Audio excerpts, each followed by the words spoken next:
Hi Adam, how are you? I'm great. How are you? Welcome to this discussion on Microsoft security. My name is Adam Gibbons, and I'm a Microsoft Certified Trainer for Rishel. If you just want to introduce yourself. Yeah, I'm John O'Goodall and I'm the Quality Manager at Visual Education. Cool. So let's talk security. So tell me a little bit more about your role and how security impacts that then, Adam. The way that security impacts my role is obviously working for the organisation that I do. We have to be very conscious around how we handle things like sensitive information, and also, following basic security practices. In addition, whilst working for Rishel Education, what I do is I also provide training on security in some of our courses. Okay. So this can be on, some of Microsoft security features with Azure 365, Active Directory, and things like that, really.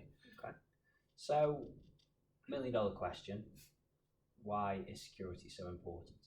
Security is so important just because my personal opinion is, threats are getting bigger, people are getting smarter, are getting around security features. So the reason it's so important that you need to follow it to prevent threats to your organisation.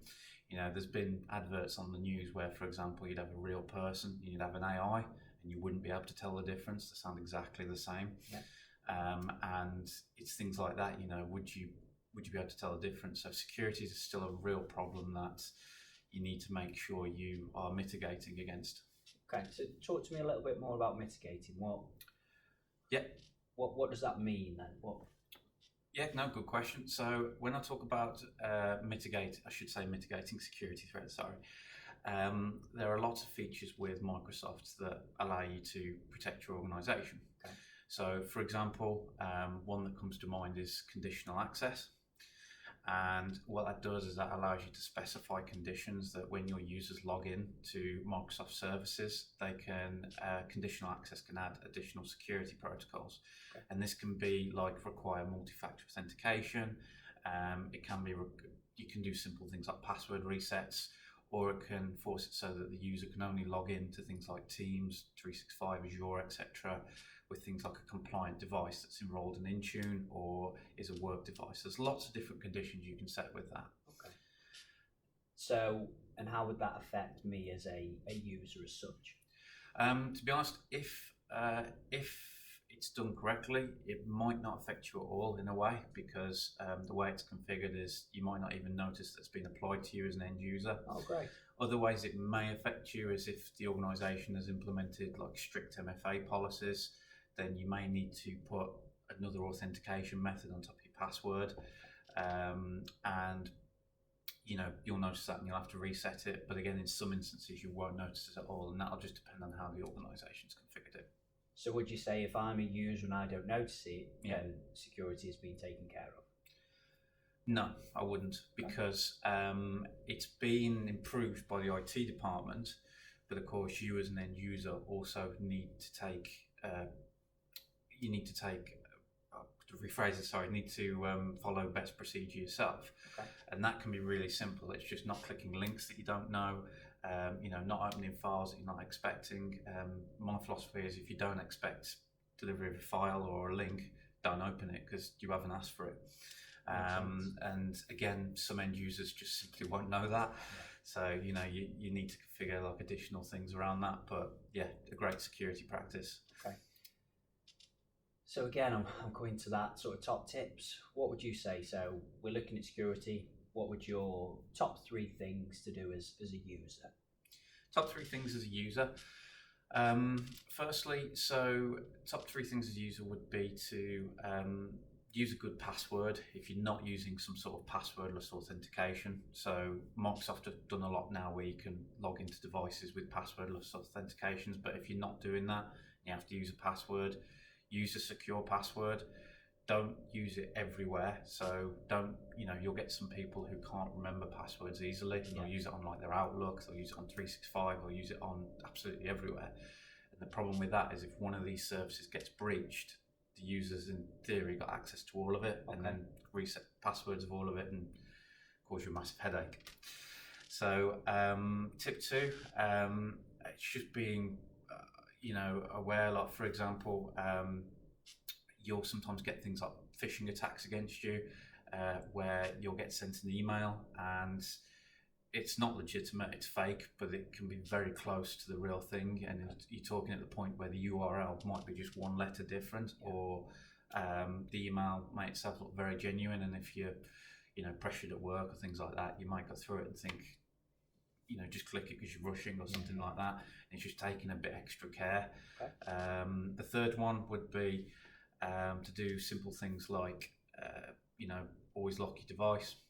Pretty basic one, really, even at home.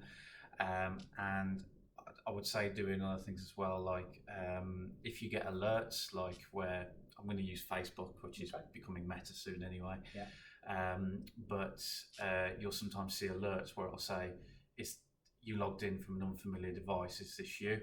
And you can approve, say yes it is or it isn't. Now, when you get an alert and you don't expect it, it tells you to look into that and think, okay, well then maybe I should change my password. I had it once with one of my accounts and it said someone logged in from Vietnam. Okay. Again, that could be an IP address that's not in Vietnam and they're using a VPN. Yeah. But the idea is I change my password and taking these precautionary measures. Okay. So there's quite a few levels as a user that you still need to do. So Definitely. Don't just rely on IT to. You should never rely on IT. Okay, perfect. So we've just had the amazing update for Windows 11. Yep. How would you say security has been embedded within that? So I would say there's at least two things to note. So yeah, Windows 11 come out a month ago, coming from the team who said there'd never be one, but there is. And what I would say is two things that I found very interesting is first, Microsoft's requirement of a TPM chip in Windows 11. So pretty much from like Windows XP and onwards, you could implement Bitlocker drive encryption, and that would protect your organization's sensitive information, because the fact that I've tried this in the desktop myself, but if somebody took a hard drive out of your computer, tried to get access to the data, they wouldn't be able to. Okay. Now, in Windows XP to Windows 10, that was optional, but in Windows 11, it's actually a mandatory requirement. Okay.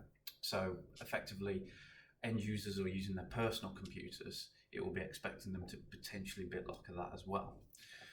The other thing as well is I was reading that Windows security is going a lot more cloud-based. So when it does detect threats from sort of Windows security and settings, it will deal with them a lot quicker, and it will go a lot more cloud-based, and that's just managed by Microsoft.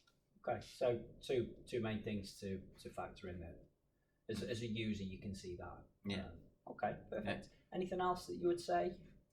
It's a good question. So, anything else I would say? No, it's going to be interesting when end users start to upgrade to Windows 11, and some probably won't know what BitLocker is. So talk to me a bit more. What is BitLocker then? So BitLocker's drive encryption, very simple, and it just encrypts your drive. But the reason I mention that is because I think it references a lot of end users won't have awareness around basic security protocols. I work in Rishal and BitLocker is used everywhere. But I think if I went into any of the organisations on this tech part and asked you, do you know what MFA is, do you know what BitLocker is, I would wonder if maybe even do 10% know that. Okay. And yet the basic security protocols you can use or processes. So if I'm upgrading, so I'm a user, I've upgraded to Windows 11, and you're saying about BitLocker, so what does that mean for me and what do I have to do? So what you might have to do, if you want to have a little look at the technical requirements, firstly, you might have to enable the Trusted Platform module in the BIOS. So this is basically where you press Del, the computer starts up and you load it. Once you've gone into that, again, you may have to do that, you may not. Once you get into that, you'll then should be able to go into, do it from control panel, and click your drive and manage with BitLocker, and you'll see options for encryption, and you'll be able to encrypt the drive, and then it'll just take a bit of time depending on your hard disk size. Okay, so my device now is encrypted. Yeah. So what does that mean for me? What is that security feature then for me?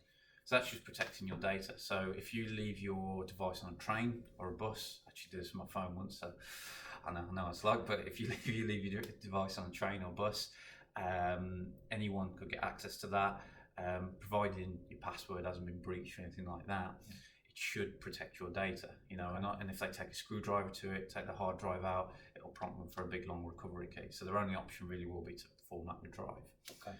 So it's just that additional layer of security Yeah. that supports that. Yeah, because a problem I think with Windows 10 and prior, particularly with personal PCs, not necessarily organisation PCs, is somebody left a laptop on a train. You know, when I used to like travel on trains pre-COVID, it did that.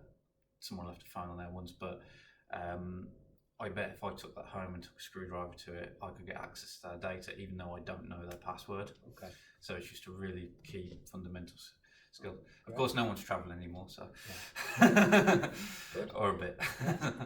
So moving on then from Windows 11, so we're looking as an organisation, we're doing the SC900, so the new security that's been updated the last couple of months. Yeah. So talk to me a little bit more about that. Yes, so the SC900 is one of Microsoft's fundamental qualifications. It's had a recent update from Microsoft in the last 6 months, which if you have a quick Google online, or Bing should I say, you'll be able to find the updates online. It's, as I say, a security fundamentals exam.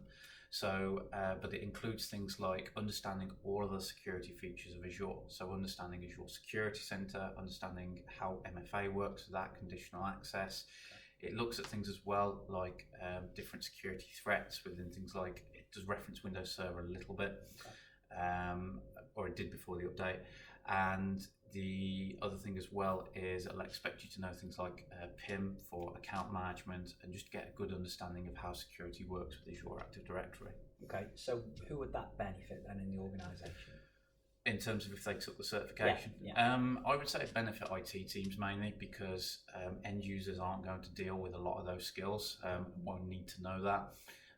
So that would be beneficial to sort of entry and early stage IT professionals, or probably got maybe 1 to 2 years IT experience in their career and looking to keep advancing their knowledge. Also, if you have any sort of dedicated cybersecurity professionals in your organisation who are doing things like pen tests against your environment, probably benefit them to go through that certification. Okay. Yeah, that's my answer. So okay. That's my answer. Oh, great. So to wrap it up, what would you say? Anything else? Parting piece on security. What would your don't assume. My parting piece would be to don't assume that you have to forget security. It's something you need to keep on top of, because Microsoft will come out with new features, but likewise the attackers will come out with new ways of getting around it. And I read on a poster at college once that said the only computer that's secure is in a case of concrete with the power and network cables cut. So it's good mentality. So yeah, so don't ever forget about it. It's non-optional. Okay.